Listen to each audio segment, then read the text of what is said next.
Bom dia. Graça e paz. Nós temos... As revistas chegaram, tá? Que é a revista... Essa revista aqui, da Convenção Batista. Então, nós estamos distribuindo ali...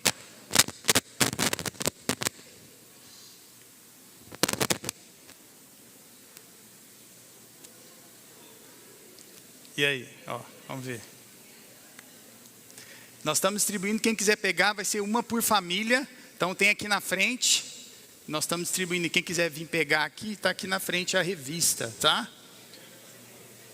Nós estamos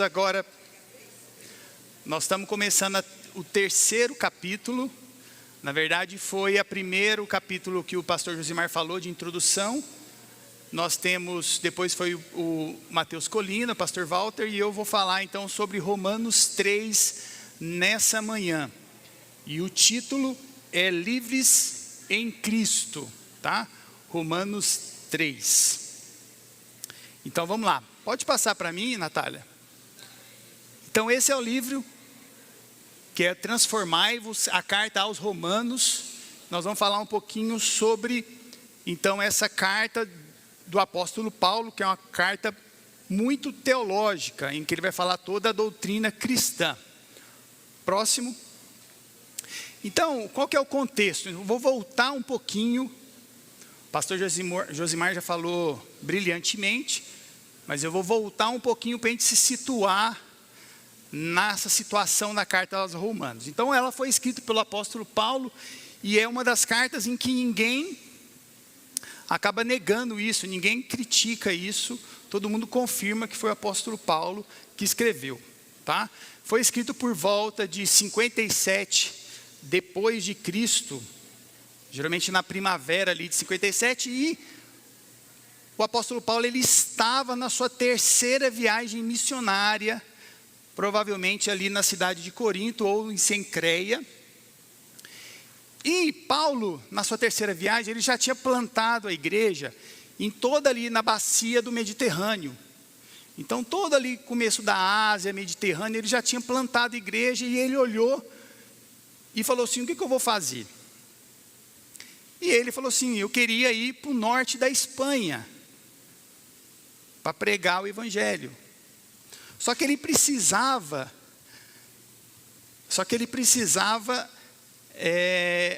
de uma igreja, de um apoio.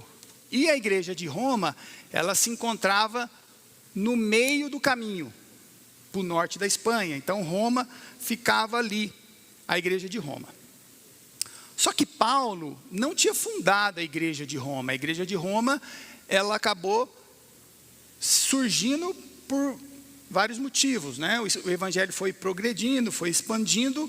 Então você tinha vários judeus na região lá de Roma, como também gentios. Pode passar, Nath? Mas ele era bastante conhecido já. Paulo já era conhecido lá em Roma. Só que ele não tinha fundado. Então ele vai mandar uma carta aos romanos, explicando, é uma carta missionária, explicando justamente o seu desejo. Estou querendo ir para Roma, e ele estava com a ideia justamente de pregar o evangelho. Então ele vai usar muita doutrina cristã, falar sobre a justificação pela fé, mas ele também vai responder de antemão algumas questões que provavelmente alguns judeus iriam acusá-lo. Lá naquela igreja, era composta por muitos... Vocês querem que eu troco? Quer que eu troco? Não? Tá. Era composta por muitos judeus e gentios, tá? E Paulo era um pouco questionado, porque muitos duvidavam de Paulo. Paulo tinha perseguido a igreja, tinha perseguido os cristãos, e agora ele tinha mudado e falado sobre a graça. Está pregando a graça, que a salvação é somente pela graça. Só um minutinho. Nós tentamos.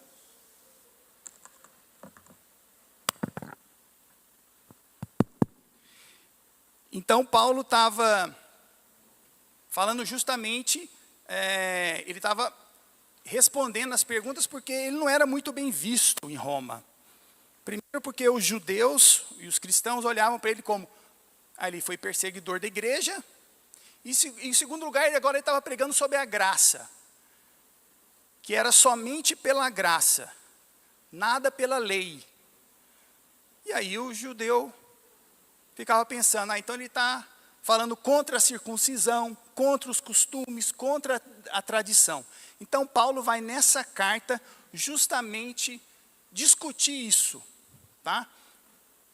Nós temos que lembrar que Paulo conhecia muitas pessoas lá de Roma, porque em 49 depois de Cristo, o imperador Cláudio, o pastor Josimar já falou isso, ele acabou expulsando todos os judeus e cristãos, porque o imperador não sabia. Mas tem um historiador pagão, chama Suetônio, que ele falou que o imperador Cláudio mandou todos os cristãos e judeus embora por tal de uma crescente conflito com tal de Cresto. O historiador não sabia, mas Cristo é em aramaico. E ele escreve, há quantos anos atrás, um tal de Cresto. Então ele se referia a Cristo. Então é o historiador pagão falando que Cláudio mandou todos os judeus e cristãos embora por tal de um Cresto. Confirmando realmente a história da Bíblia, né? Sobre a vida de Cristo. Então, e nessa saída de Roma, a gente vai ver em Atos 18, 2, que é justamente quando Paulo encontra Áquila e Priscila, que tinham vindo de Roma, fugido de Cláudio. Está escrito, fugido de Cláudio, e ele encontra Paulo porque Áquila e Priscila faziam tendas, igual Paulo também fazia tendas, para se mandar para o trabalho, né, para ganhar o seu pão do dia a dia. Tá? Então, essa história em que a gente se situa Paulo e a igreja de Roma. Pode passar, Nath? Então, o tema fundamental dessa carta de Romanos é justamente o evangelho básico, puro e simples, onde Paulo vai falar sobre a revelação da justiça de Deus. Então, eu vou ler para vocês Romanos 1, 16 e 17, para vocês entenderem. Não me envergonhe do evangelho, porque é o poder de Deus para a salvação de todo aquele que crê, primeiro do judeu, depois do grego, do gentio. Porque no evangelho é revelada a justiça de Deus, uma justiça que do princípio ao fim é pela fé, como está escrito, o justo viverá pela fé. Então, Paulo vai falar justamente disso, o justo viverá pela fé.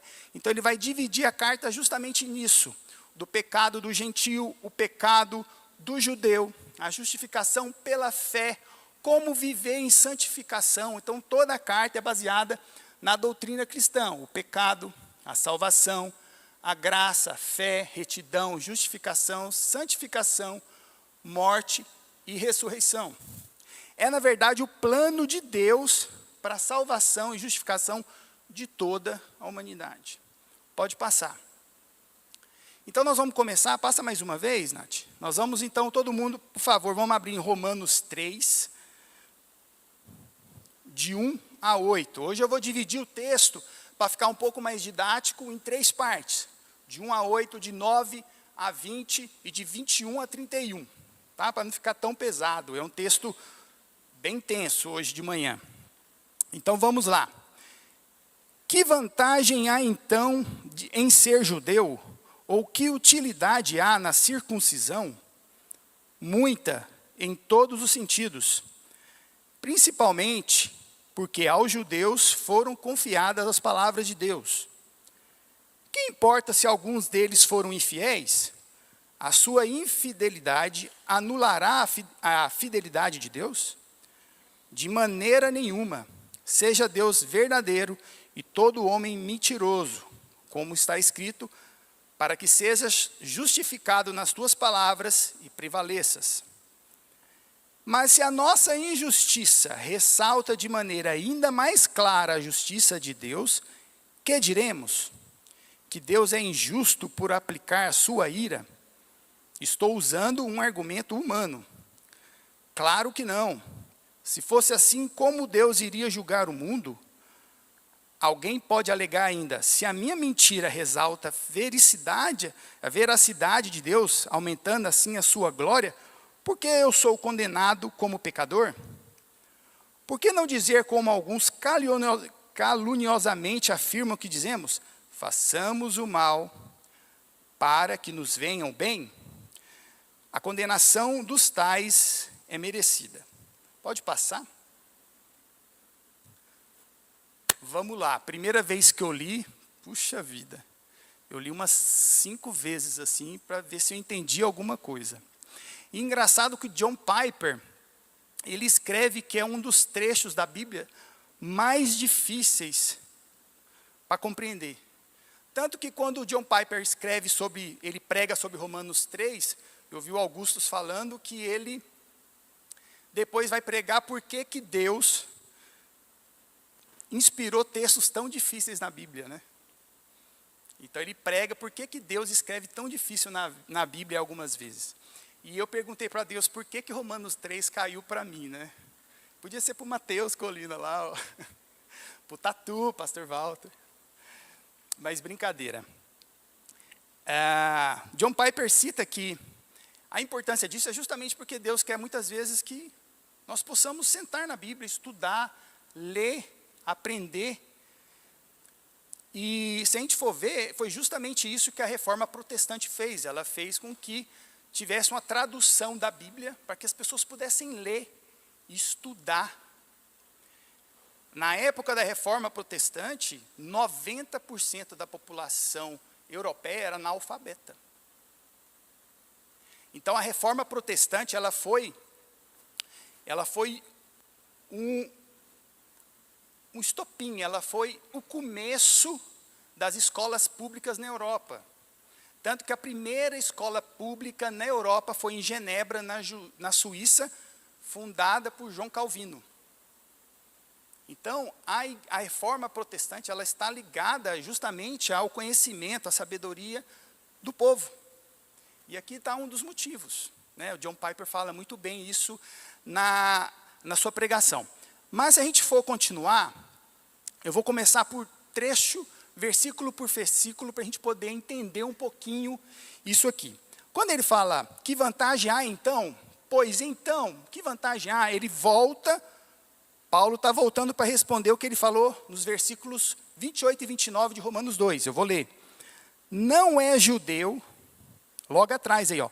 Não é judeu quem é apenas exteriormente, nem é circuncisão a quem é meramente exterior ou física. Não, judeu é quem é o interiormente, e a circuncisão é a operada no coração pelo Espírito e não pela lei escrita.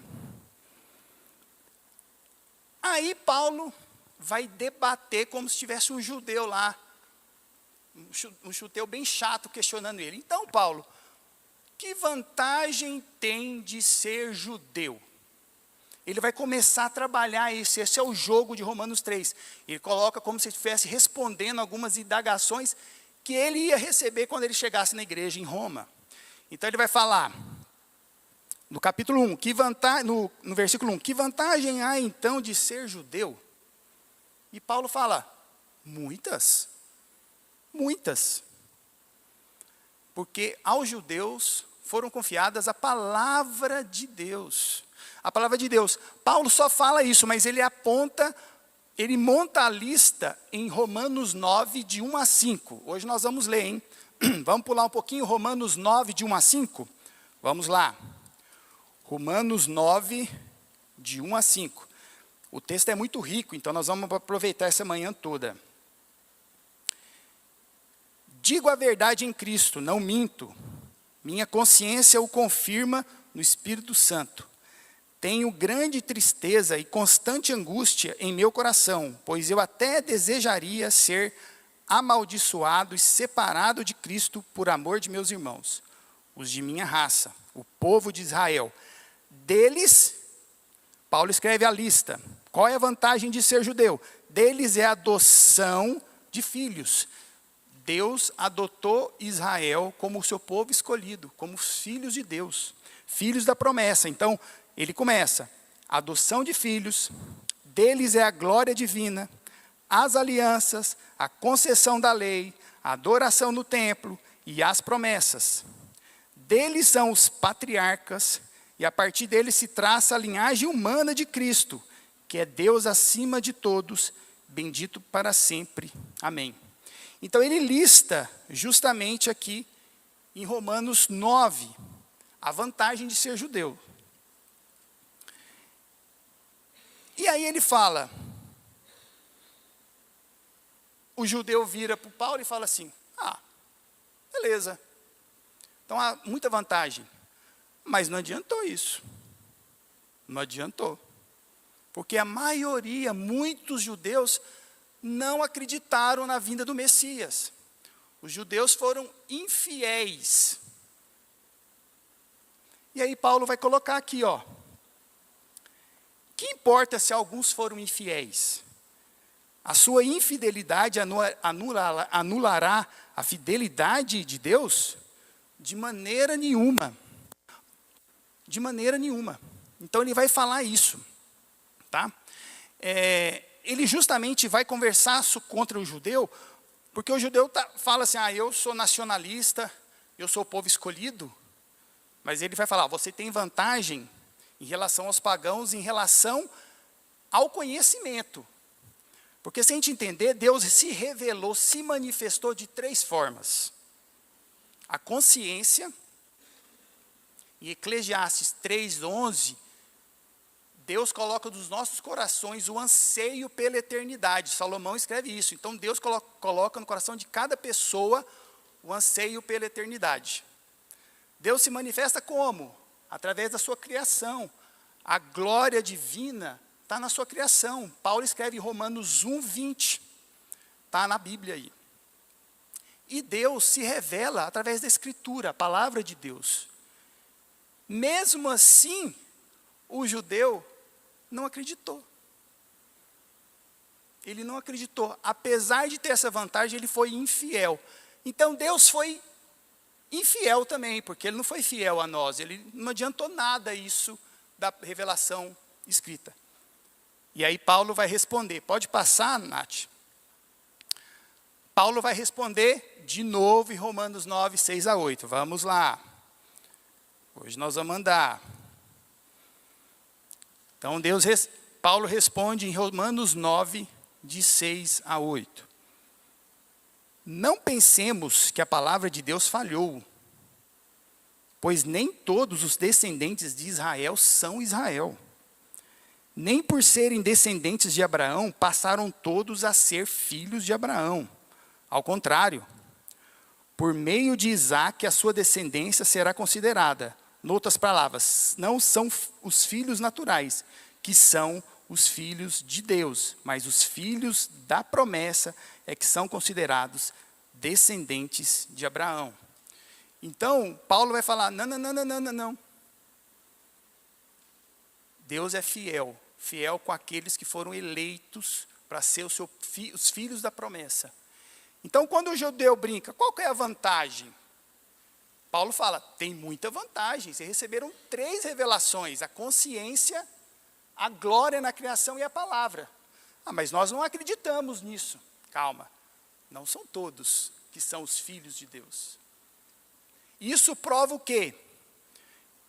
Isso prova o seguinte, se Deus é verdadeiro, todo homem é mentiroso. Então, aqui Paulo prova que não há nenhum justo. Todos pecaram. Prova que Deus continua sendo fiel e que o homem é pecador. Então, a incredulidade do povo de Israel e do judeu só prova que não existe nenhum justo. E é o que Davi escreve em Salmo 51:4, depois que ele peca com Batseba. E ele fala, eu pequei e pequei somente contra ti. E é o que Paulo escreve depois aqui embaixo, para que seja justificado nas tuas palavras e prevaleça. Porque Davi fala que Deus é justo em me condenar. Deus perdoou Davi, mas as consequências ele carregou durante a sua vida inteira. Então é justamente, Paulo está batendo aqui nessas questões, por isso que esse texto é muito difícil, e eu quero que vocês acompanhem comigo, tá? Então, continuando, pode passar, Nath. No versículo 5, o judeu continua atacando Paulo. Beleza, Paulo. Você falou então para mim que há muita vantagem. E que nós tivemos 3 consciências, sabemos da consciência da palavra de Deus, nós fomos incrédulos. Fala então que eu não sou justo. Tá bom. Mas se eu sou mentiroso, por que Deus me castiga se o meu pecado, ele exalta, ele mostra a grandeza, a soberania, a justiça, a glória de Deus? É isso que ele fala no versículo 5. No versículo 5 ele fala: mas se a nossa injustiça ressalta de maneira ainda mais clara a justiça de Deus, por que eu sou castigado, Paulo? Por que Deus castiga o meu pecado se eu estou ajudando a glória de Deus? Que Deus é injusto por aplicar a sua ira. Aí Paulo escreve aqui, estou usando um argumento humano. É como se ele falasse assim: puxa, eu estou escrevendo isso, é horrível, mas eu tenho que escrever isso, porque alguém vai me perguntar. Se eu sou mentiroso e sou injusto, por que Deus me castiga? Por que Deus me castiga? E aqui nós vamos trabalhar, que é bem difícil. Então, no versículo 6, claro que não. Se fosse assim, como Deus iria julgar o mundo? Nós temos que entender que o judeu era um povo nacionalista, e ele achava que ele era um povo escolhido, que ele ia ser salvo, porque ele era filho de Abraão, Isaque e Jacó. Então, ele acreditava no juízo final. Então, Paulo joga contra esse argumento, fala assim, beleza. Então, se Deus não pode te castigar, ele também não é justo, porque ele não está te castigando do pecado. Então, ele é injusto. Na verdade, ele é injusto porque ele não te castiga, não é isso? Ele não pode te castigar. Então, Deus é ele é injusto. Se ele é injusto, como que ele vai julgar o mundo? Ele vai julgar o pecador. Como que ele vai julgar os outros povos que pegaram? Aí o judeu, opa, mas eu acredito no juízo final. Então ele joga contra o próprio judeu. Você está falando que Deus não pode te castigar porque você exalta a glória dele, porque você é pecador. Se ele não pode te castigar, ele é injusto. Como que ele vai julgar o fim do mundo? E como que você está me julgando também? Eu, Paulo, você está me julgando. Você está pondo o dedo na minha cara e está me julgando, porque Paulo não era bem visto, como eu falei no começo. Paulo não era bem visto porque ele falava que era só a graça que bastava, que não era pela lei. Era pelo sangue derramado pelo Cristo na cruz, que era a salvação. A salvação é mediante a justificação pela fé. Não importa o que você tinha feito. Não importa o que você tinha feito. Era pela graça. Então, Paulo está falando assim, se eu estou falando a mentira, que você está falando que eu estou falando a mentira, eu estou exaltando a Deus, não estou? Então, por que você está me julgando também? Por que você está falando mal de mim? Então, ele bate contra o judeu. É bem chato, é bem complexo, mas depois vocês podem ler novamente todo Romanos 3, né? Pode passar, Nath. Da mesma forma, Paulo vai falar, então, se Deus não pode castigar o meu pecado, façamos o mal para colher o bem. Não é? Se Deus não pode castigar, é injusto castigar o seu pecado, então continuamos fazendo mal para receber o bem. E Paulo fala, de jeito nenhum. De jeito nenhum. Por que Paulo fala isso?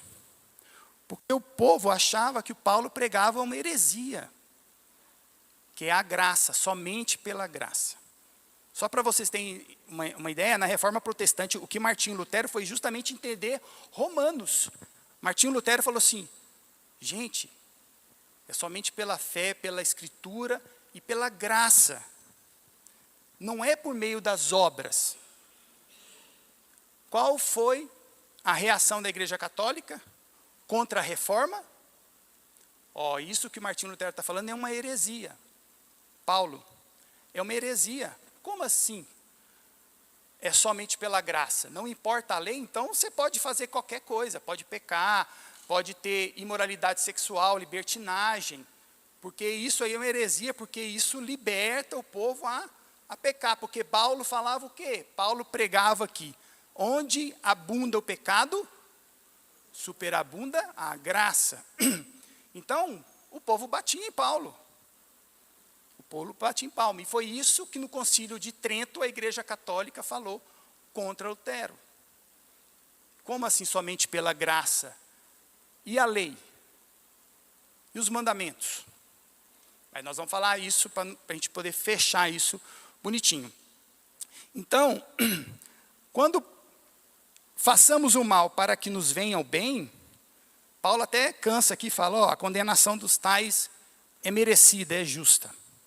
Mas em Romanos 6, Paulo responde isso.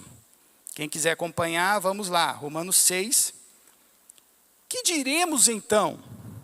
Continuaremos pecando para que a graça aumente? O pecado abunda e a graça superabunda. Então, continuaremos pecando para que a graça aumente? De maneira nenhuma. Nós, o que morremos para o pecado, como podemos continuar vivendo nele? Ou vocês não sabem que todos nós que fomos batizados em Cristo Jesus, fomos batizados em sua morte. Portanto, fomos sepultados com ele na morte por meio do batismo, a fim de que, assim como Cristo foi ressuscitado dos mortos, mediante a glória do Pai, também nós vivamos uma vida nova. Então, Paulo vai debater isso durante o capítulo de Romanos 3 em diante. Todas essas indagações que eu falei hoje de manhã, isso é a rebeldia do nosso coração. É a inclinação do nosso coração ao pecado. Porque Paulo está falando, primeiro, a vantagem em ser judeu, muita. E eu pensei comigo essa semana, falei assim, a minha vida, eu nasci num lar cristão. Afastei-me na universidade e depois voltei. Mas eu dou graças a Deus porque eu tive uma revelação escrita. Eu tinha meus pais falando, eu li a Bíblia. Então era essa história do judeu mesmo. Eu penso assim que muitas vezes a gente tem de dar graças a Deus por esses momentos. A gente teve a oportunidade, quem teve a oportunidade de ter a palavra escrita, e os judeus desobedeceram. E aí Paulo vai conversar durante esse capítulo da parte 1 a 8 dessa forma. Vamos passar? Vamos continuar? Vamos então para a parte 2. De 9 a 20. Vamos lá. Acabamos só a primeira parte. Mas agora eu acho que vai ficar um pouquinho mais tranquilo para todos nós. Então, ninguém é justo. O que concluiremos então? Estamos em posição de vantagem? Não. Já demonstramos que tanto judeus quanto gentios estão debaixo do pecado. Como está escrito, não há nenhum justo, nenhum sequer. Não há ninguém que entenda, ninguém que busque a Deus. Todos se desviaram, tornaram-se juntamente inúteis. Não há ninguém que faça o bem. Não há nenhum sequer. Suas gargantas são um túmulo aberto. Com suas línguas enganam. Veneno de serpentes está em seus lábios. Suas bocas estão cheias de maldição e amargura. Seus pés são ágeis para derramar sangue. Ruína e desgraça marcam os seus caminhos e não conhecem o caminho da paz. Aos seus olhos é inútil temer a Deus. Sabemos que tudo o que a lei diz, o diz a aqueles que estão debaixo dela, para que toda boca se cale e todo o mundo esteja sob o juízo de Deus. Portanto, ninguém será declarado justo diante dele, baseando-se na obediência à lei, porque mediante a lei que nos tornamos plenamente conscientes do pecado. Pode passar? Então, nessa parte, Paulo vai falar, no capítulo 1 eu falei que os pagãos, os gentios, estavam no pecado. No capítulo 2, que os judeus estavam no pecado. No capítulo 3, até aqui, eu estou falando que todos estão no pecado. Há vantagem do judeu, pela palavra escrita, mas não há vantagem nenhum dos dois em relação à salvação, porque a salvação é mediante a justificação em Cristo. Nenhum é salvo se não percorrer esse caminho até Cristo. Então, todos estão debaixo do pecado, não há nenhuma vantagem em relação à salvação, à redenção. Tá? E como eu falei, há uma corrupção do coração, uma inclinação ao pecado. Nós somos, então, escravos do pecado. Essa é a conclusão final de Paulo. Nós estamos escravos do pecado. Pode passar? Aqui nós vamos falar, eu queria que quem pudesse separar para ler para a gente Salmos 14, o outro 5:9, o outro 10:7, Isaías 59, porque nós vamos linkar com esses versos que estão aqui. Os versos 10 a 13, se a gente for ver na sua Bíblia, são citações que Paulo fala do Antigo Testamento. Ele estava falando com judeus que conheciam a Bíblia. E ele está mandando a carta para Romanos. Então ele cita, vocês estão debaixo do pecado, judeus e gentios. Não sou eu que estou falando, quem está falando é a Bíblia. Então ele começa a citar o Antigo Testamento. Então vamos lá, quem puder ler para mim, os versículos de 10 a 13 referem-se a Salmo 14, de 1 a 3. É o relacionamento com Deus. Quem pode ler para mim, para a gente poder acordar um pouquinho nessa manhã? Vamos acordar, vamos ler Salmo 14, de 1 a 3. Quem pode ler para mim?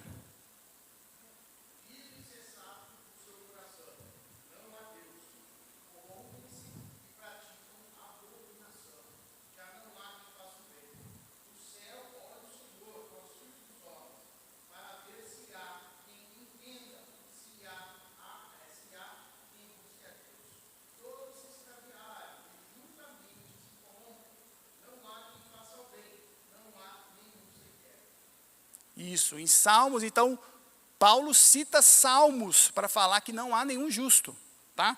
E que ninguém busca a Deus. E nessa manhã, o pastor Josimar falou coisa muito importante.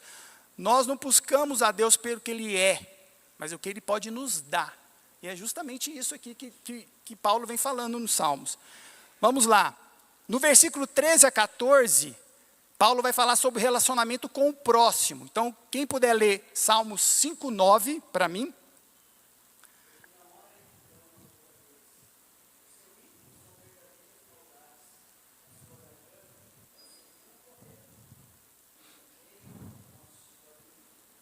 Ótimo. E Salmo 10:7.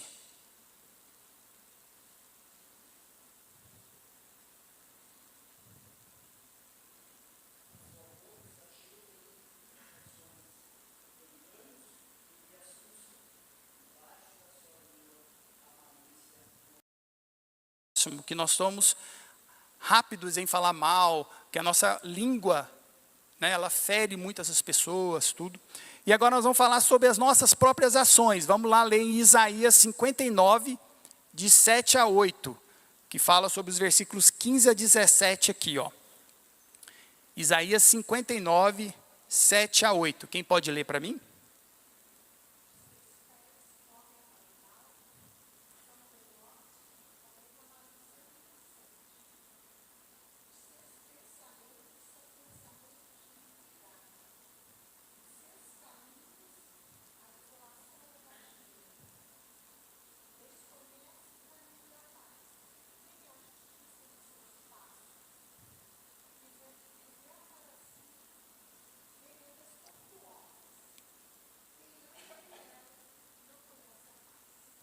Muito bom. Depois tem o versículo 18, que vai falar sobre Salmos 36, falando da falta de temor do pecador. Tá, mas a gente vai pular só esse aqui.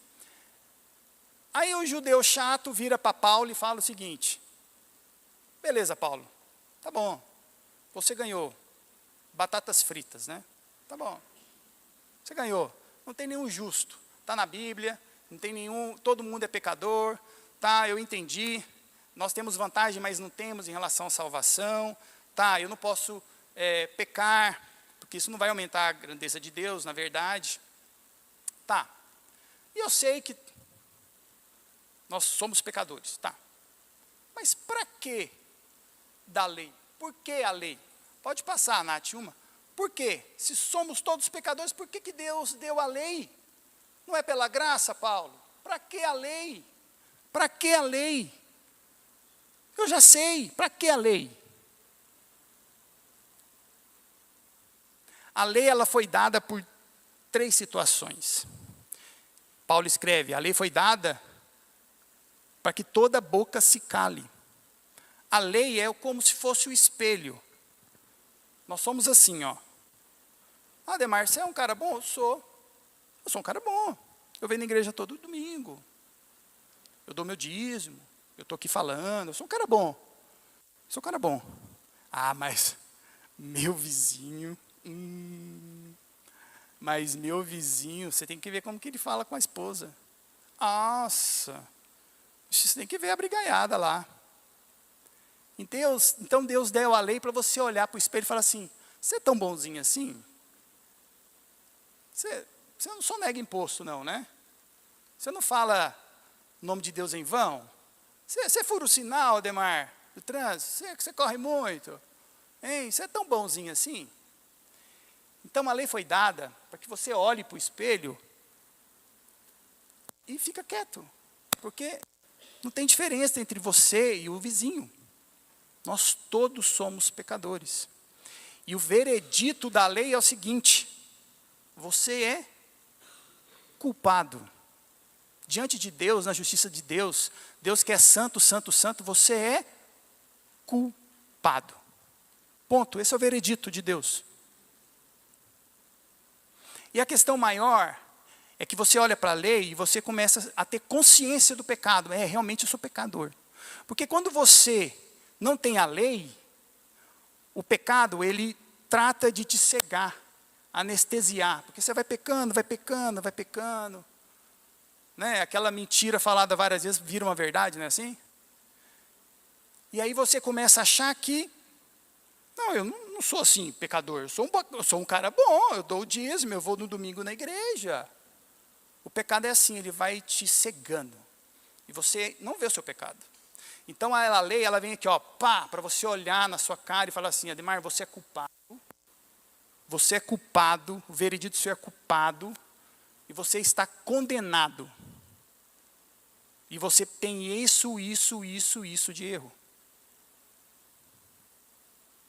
Porque está lá os 10 mandamentos. Não há outro Deus senão a mim. Não farás para ti imagem de escultura. Não falará nome de Deus em vão. Honra o teu pai e tua mãe. Não adulterarás, não furtarás, não roubarás. Está lá. A lei está lá. Pode passar. Vamos continuar. Então é isso que Paulo vem falando da lei. Ela veio para que a gente cale a boca e que não existe nenhum justo. Mas e daí? Nós somos culpados. Então Paulo vai continuar no último trecho nosso nessa manhã. A justiça por meio da fé. Mas agora se manifestou uma justiça que provém de Deus, independente da lei, dos 10 mandamentos, independente da lei, da qual testemunham a lei, a Bíblia, a palavra toda, e os profetas. Justiça de Deus mediante a fé em Jesus Cristo, para todos os que creem. Não há distinção, pois todos pecaram. A partir de Adão, todos, o primeiro homem, todos pecaram e estão destituídos da glória de Deus. sendo justificados gratuitamente por sua graça. Paulo fala 2 vezes, é uma redundância, gratuitamente por sua graça. Ele está falando, gente, é de graça mesmo, por meio da redenção que há em Cristo Jesus.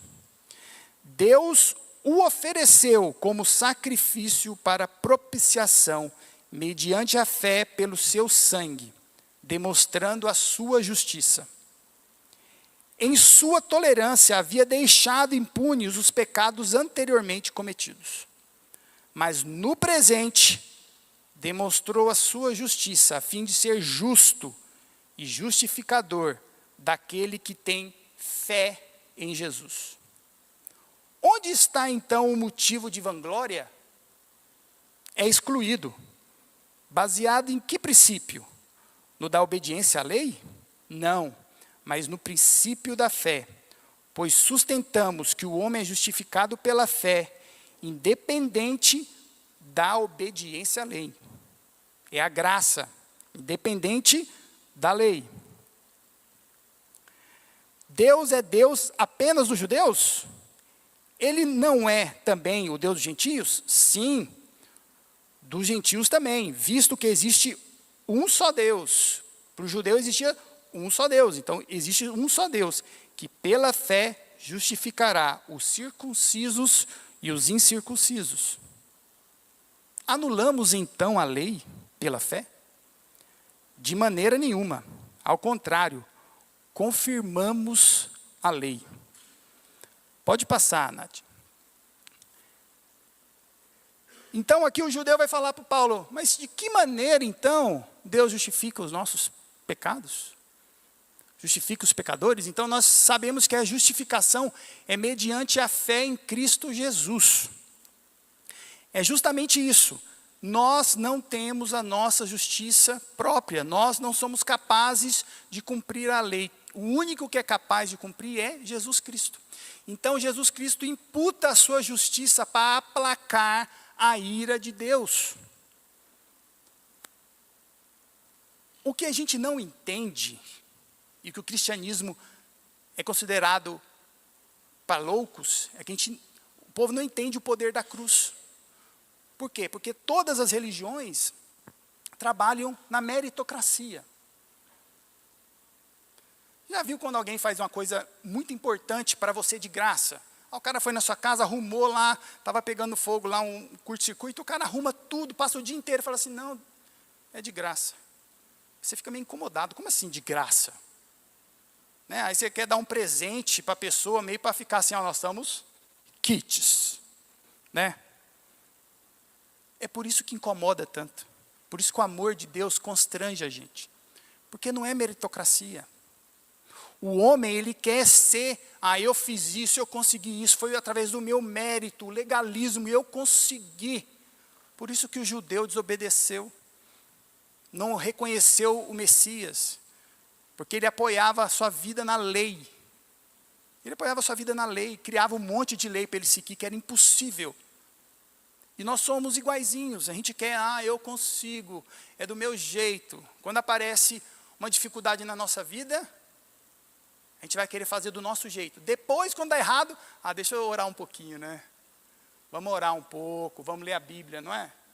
Porque a gente quer meritocracia. A gente não reconhece a graça. Na verdade, é a gente abrir mão da nossa justiça própria, é a renúncia. E a renúncia da nossa justiça é arrependimento. É renunciar ao nosso orgulho. Então, quando Deus pega a justiça de Jesus e paga você, o preço pago naquela cruz, Ele está falando assim, arrependa-se dos seus pecados e creia. Arrependa-se dos seus pecados e creia. Renuncie à sua justiça, o seu orgulho, o seu pecado e creia em Cristo Jesus. Quando a gente fala aqui, sendo justificado, no versículo 24, por sua graça, por meio da redenção que há em Cristo Jesus.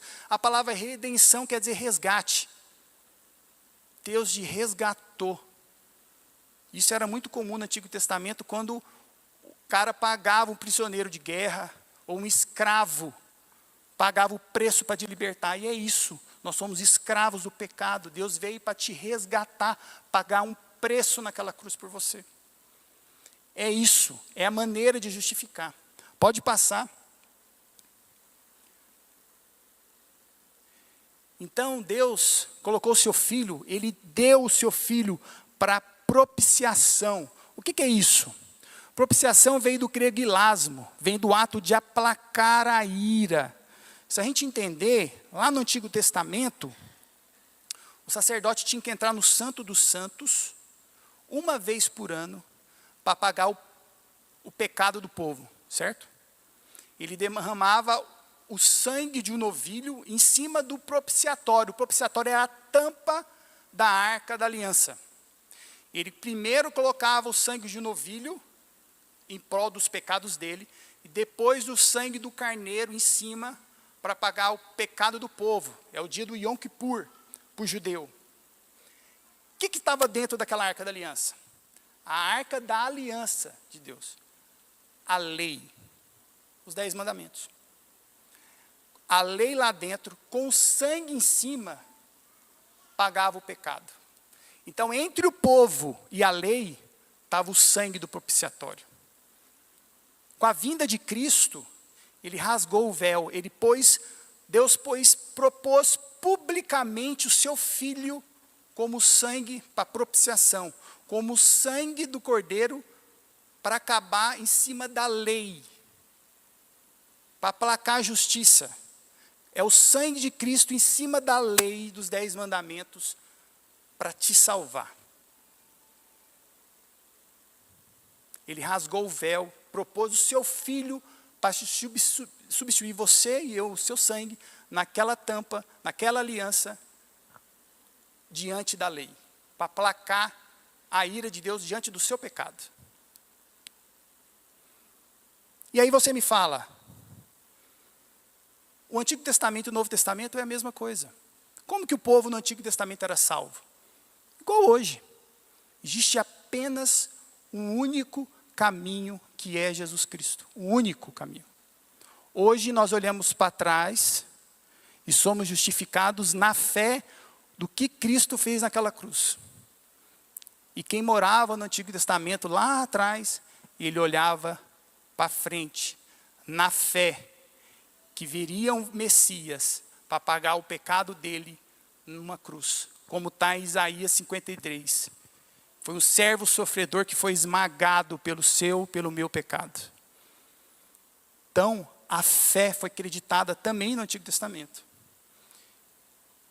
Aqui na palavra a gente vê que Deus só não destruiu a humanidade, porque em sua tolerância havia deixado impune os pecados anteriormente cometidos, porque sabia que Jesus Cristo viria pagar o preço por todos os pecados, do passado, do presente e do futuro. E aí, vem o judeuzinho no final e fala, então, anulamos a lei pela fé? Pode passar. Eu já falei isso para vocês. Mas Martinho Lutero fala uma coisa muito importante. A lei, o seu pecado, você pecador, a lei nos manda a Cristo para a justificação.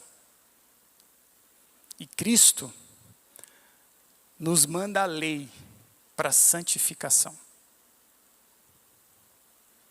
Quando você é salvo por Cristo e você entende a graça, você chega para Cristo, para Deus e fala assim, eu sou grato. O que eu tenho que fazer para te agradar? A gratidão porque o Senhor fez para mim naquela cruz. Não terá outro Deus senão por mim. Não farás para ti mais de escultura. Não roubarás. Não furtarás. Não adulterarás. Não dirá o nome de Deus em vão. Todas as religiões baseiam-se em que você é a meritocracia e que você tem que seguir a lei e obedecer à lei. Nós não. Nós somos justificados à fé em Cristo. Mas Cristo fala, agora segue a lei. para a sua santificação. Então, anulamos a lei? Vivemos em Cristo, mas olhando para a lei. Pode passar. Terminando, só para dar uma relaxada, porque foi bem tenso hoje de manhã. Eu estava viajando e agora uma dica de filme. Ó. Esse filme chama Raising the Bar, que é Superando os Limites. E é muito interessante, é uma história verídica do americano Alma Richards. Quem é esse cara? Passa para mim, Nath. Alma Richards, ele era um agricultor, nasceu na fazenda, no interior dos Estados Unidos. E ele não gostava de estudar muito. E ele resolveu viajar o mundo e ele encontrou um professor, e o professor, não, você deveria estudar. Aí ele volta para casa e fala assim, eu vou estudar. Aí ele começou a estudar. Numa dessas ele estava jogando basquete. E um professor de uma universidade estava perto lá, com os outros alunos, e viu ele jogar basquete. E a bola caiu num canto e ele foi lá e pulou um obstáculo. E esse técnico era técnico de decátlon, de salto em altura. E ele olhou e falou assim, é normal isso. Virou para o menino assim, pula aqui essa altura aqui, pôs 2 metros para ele. Ninguém tinha pulado 2 metros. Ele foi lá e pulou. Ele falou assim, meu filho, de onde você vem? Né? Falei, não, você precisa treinar. Você tem um dom. O mais interessante é que ele passou um ano treinando, ele foi para a Olimpíadas em 1912, na Suécia, em Estocolmo. E ele ganhou medalha de ouro. Ele ganhou medalha de ouro. Lembrando que a Primeira Guerra Mundial, ela começou em 1914, então ele não teve a chance de ir para a segunda medalha. Pode passar, Nath. O mais interessante é o jeito que ele pulava. A do canto é o jeito da época, chamava de tesoura. Você pulava uma perna, passava uma perna e depois passava a outra. Ele pulava desse jeito, do meio assim, de lado. E os técnicos, você precisa mudar. Ele falou, não consigo. Mas por que você faz desse jeito? Porque eu pulo a cerca da fazenda desse jeito. Eu aprendi a vida assim. O do canto é a maneira moderna hoje, que foi Fosbury Flob, que foi em 1968, e pulou no México, ganhou medalha de ouro. Ele pulou, ganhou na sua 3ª tentativa. Na última tentativa, ele ganhou do alemão e pulou 1,93 m desse jeito esquisito. 1,93 m. Ele pulou. Menos que ele tinha pulado antes. Mas tinha toda a pressão. E ele conseguiu. Antes da última tentativa, ele ajoelhou e orou a Deus para que ele conseguisse pular. E aí ele conseguiu pular. Pode passar, Nath. Passa mais uma. Mas a vida é assim. Nossa. Aquele salto em altura, aquela régua lá em cima, muitas vezes é a nossa justiça, né? A gente tem a medida de ficar julgando os outros com a nossa própria régua, né? Aquela régua lá em cima pode significar também o nosso pecado. Quantas vezes a gente fica tentando pular do nosso jeito, a gente cai na primeira tentativa, cai na segunda. Deus sempre vai estar nos levantando. Mas, antes de tudo, a gente às vezes tem que orar para Deus. Diante das nossas dificuldades, dos nossos pecados.